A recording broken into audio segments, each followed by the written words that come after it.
Hello, everyone. Thank you for coming this evening. I'm glad that we are the final talk of this year's SALT event. And I'm very excited to discuss what I consider to be one of the most consequential questions of our lifetime, which is, are we alone in the universe? And I'm very lucky to have Karl Nell here joining me for this conversation. Karl, thank you so much for coming. And Anthony and AJ over at SALT, thank you so much for hosting this. So Karl, maybe to begin, can you share a little bit about your background, who you are, and perhaps why people should care what you say? Sure. Well, thanks, Alex. It's a pleasure and honor to be here, and it's a fantastic event, and I'm glad to see a large bunch of folks that stuck it out to the end for this talk. So I was fortunate. I had a four-year ROTC scholarship to Penn. I graduated with a degree in electrical engineering. The Army sent me overseas to do Signal Corps engineering projects, so I did a lot of strategic comm projects in Europe. I ended up working in Army Space Command. I commanded a satellite ground station, war trace to the Joint Chiefs. I spent some time at Wright-Patterson Air Force Base. The Army ultimately sent me to get a master's in mechanical engineering, a master's in strategic studies, graduate work in computer science. I was on track to stay in, but I decided that I wanted to pursue more of a technical career. So I got out and ended up working at Bell Labs, which was a fantastic place. Unfortunately, I was there during the trivestiture that folks may be familiar with, where the company got split up. I left Bell Labs and ended up working in Lockheed Missiles and Space. I worked at Northrop Grumman. I've ran strategic technology programs in the defense industry, worked for a lot of the three-letter agencies, ultimately was a deputy chief of staff, or deputy CTO for a $2 billion company. I was a vice president general manager of a Northern Virginia-based R&D firm. I stayed in the military, in the reserve. I commanded at every grade level through brigade. I was fortunate to stand up the Army's newest expeditionary MI brigade. I was the deputy chief of staff for a combatant command. Ultimately, this experience sort of combined to give me the opportunity to come in and advise Army Futures Command, the largest reorganization in the Army Reserve since really 1973, on how the Army could be more effective. And my last assignment was involved with the UAP task force, which maybe is the most apropos for this discussion. And so, Karl, here's the million-dollar question.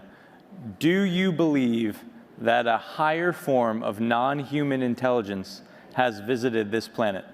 Right. So non-human intelligence exists. Non-human intelligence has been interacting with humanity. This interaction is not new, and it's been ongoing. And there are unelected people in the government that are aware of that. And so, Karl, that is quite a bold statement. I'm wondering, and I'm curious, how confident are you that that is true? There's zero doubt. And Karl, what evidence have you seen? What was the moment where you developed this level of conviction? Because what you're saying is extremely consequential and very important. And I know that a lot of people here, even perhaps, may not believe that statement. Right. Well, probably a better way to ask that is, how can the folks in the audience come to a common understanding of what this phenomenon is? And so there's sort of two tracks here. One is from first principles, and another is actually from the data. So let's take a look at the data. So we can look at some folks that have very high level access to information, like Paul Hellyer, who was the defense chief for Canada, has come out and said the same thing. We can look at Ham Eshed, the head of Israel's, or former head of Israel's Space Force, has said the same thing. Chris Mellon, Deputy Assistant Secretary for Intel, SAPCO, has essentially said the same thing. Lou Elizondo has said the same thing. David Grush has said the same thing. David Grush cleared for presidentially level material. So you're looking at people that are in a position to know this, and they're telling you the same thing. You could take a look at the Gang of Eight in the Senate.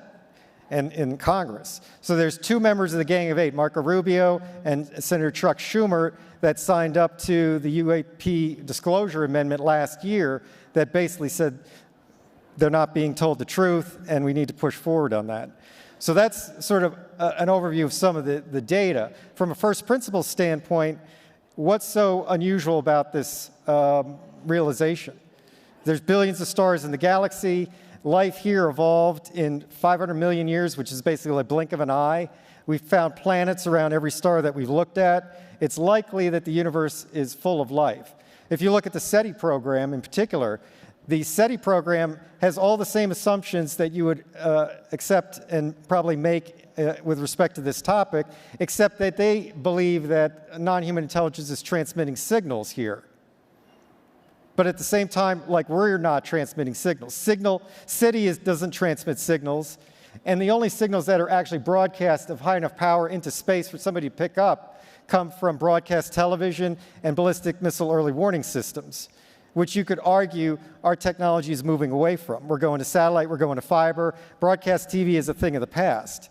And if you get to some state where society is stable, maybe we don't need ballistic missile early warning systems. So the other guy is probably not going to transmit. But what the other guy may do is come here if that's possible to do. And there's physics models that suggest that may be possible. And Karl, I mean, what you're saying is extremely consequential, and you've referenced other people that have said the same thing that also have similar credibility.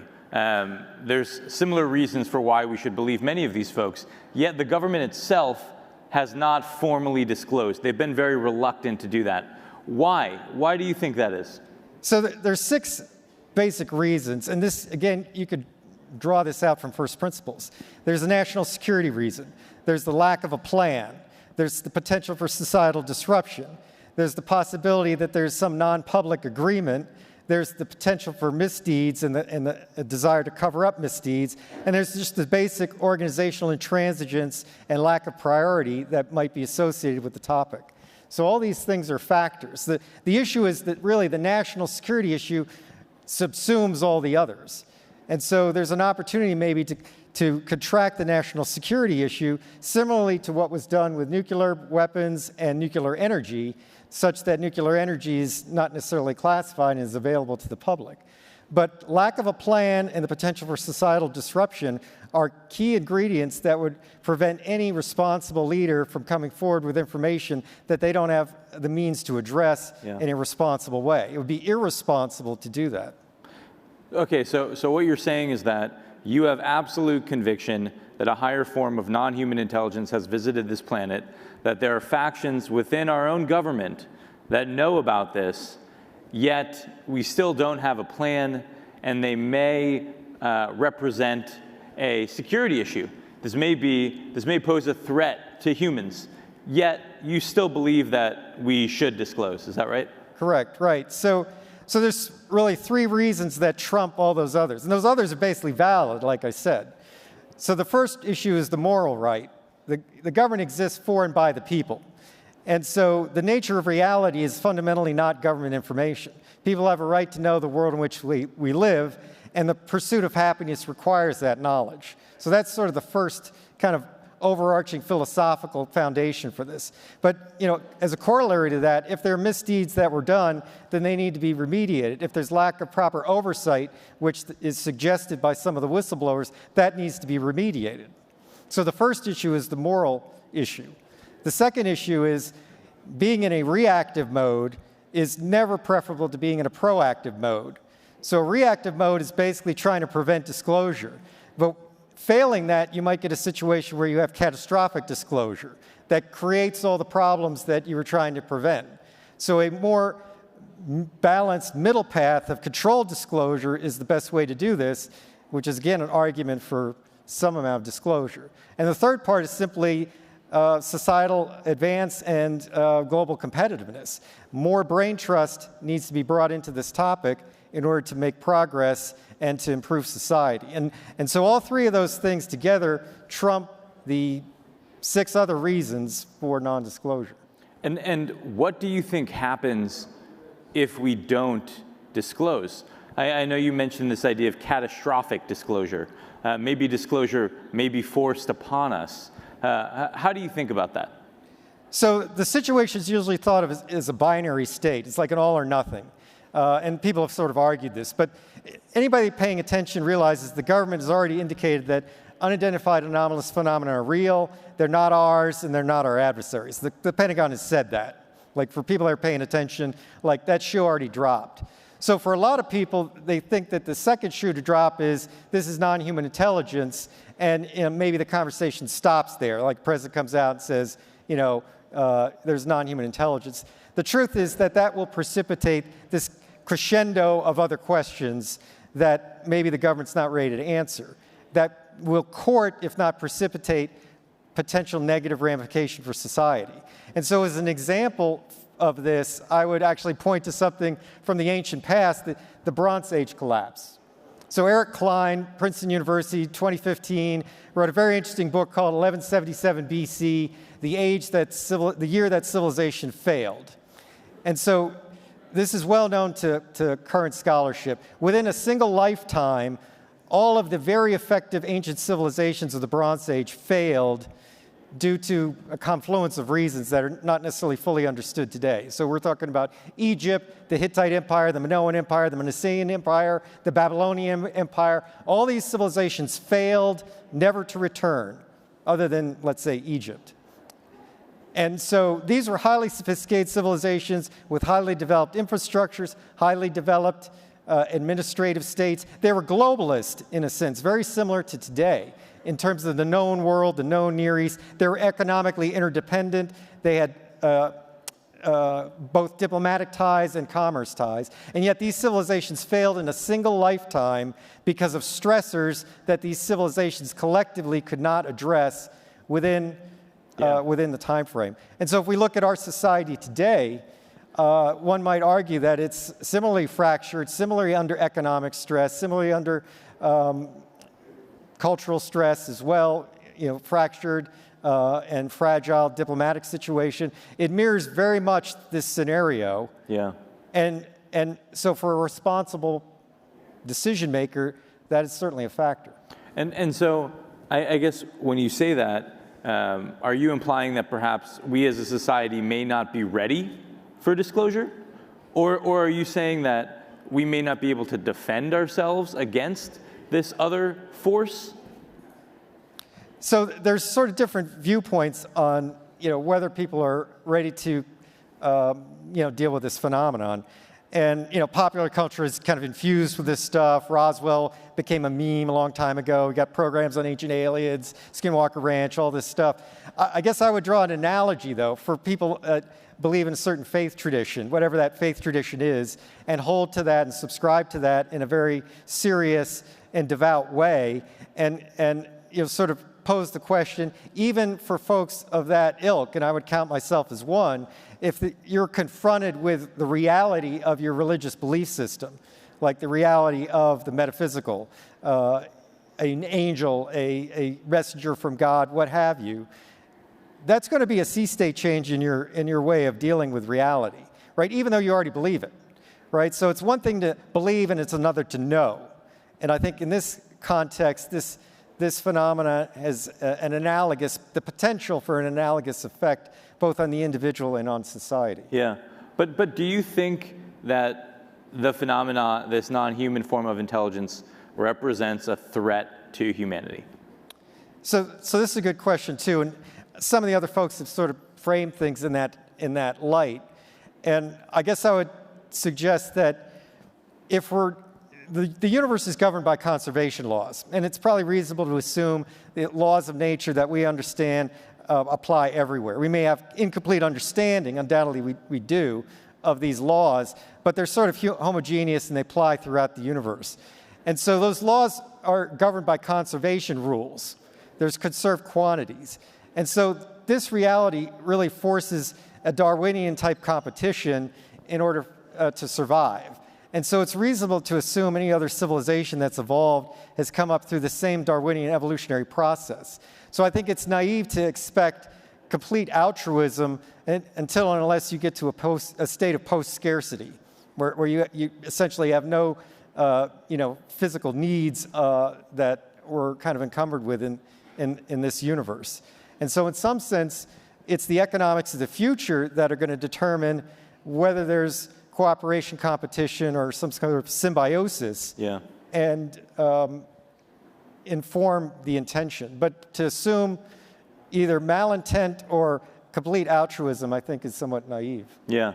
So it sounds like what you're saying is it's impossible to know the true intentions of a higher intelligence. We may be competing for the same scarce resources. We may not be, right? We may be almost irrelevant to them, and they may be acting altruistically, although we cannot safely assume that.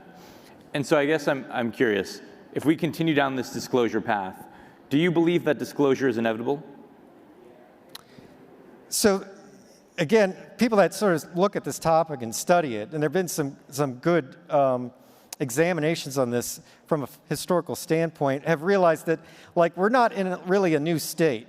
Like, this sort of disclosure emphasis has come and gone over time. And so this is not the first time we've arrived at this stage. I would suggest that maybe the peak of this current cycle happened last December with the Schumer amendment, and then it got rolled back, it was defeated in the House. And so it remains to be seen, if the process is going to continue.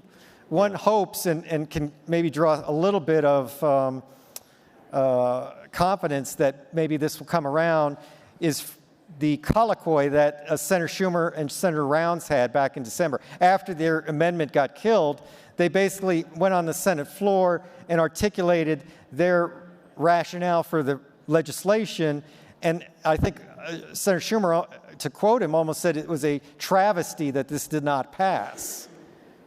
So this is, a bipartisan colloquy on a topic that I guess most people would probably consider fringe, and yet these two senators felt the need to do that and to double down on their desire to see this through. Yeah. So hopefully we'll see maybe a reintroduction of some version of that this summer, with the goal of maybe putting it into the NDAA by the end of the year. Do you think that it's imperative that the United States leads on the disclosure efforts? So this is an interesting question, too, because this is a global phenomenon, and it's affecting other countries just like the United States. The reporting on this is clear over decades. Other countries have reported this stuff. And not only that, the Vatican has come out and made statements that reference or tangentially reference this topic. So organized religion has a say in this topic as well. So it's really a whole of planet, whole of humanity problem. And so the U.S. has got its role to play, but these other countries have their role to play, and it would behoove us to recognize that U.S. action could be preempted by another party, and it would be probably more conducive to work collectively. Yeah, I think the one thing that I don't fully understand that I'd love to get your thoughts on, Karl, if we assume that a higher form of non-human intelligence has been visiting this planet, if we assume that some of the statements made by folks like Dave Grush are true, that we have crash materials, and if we assume that those craft that we may have exhibit characteristics that defy our current understanding of physics, it would seem that that technology would provide an incredible strategic advantage to whatever nation ends up reverse engineering it first. And so, to me, that would imply that there is a race happening to reverse engineer this, and that this topic would be a top priority. Do you agree with that? So I think some of what you say is a reasonable conclusion to be drawn, and I've suggested something similar in past statements. The point here, though, is to go from a pre-disclosure to a post-disclosure world, maybe two stable states that are separated by an unstable middle ground. And so how you make that transition, again, bespeaks to the concern about this catastrophic disclosure.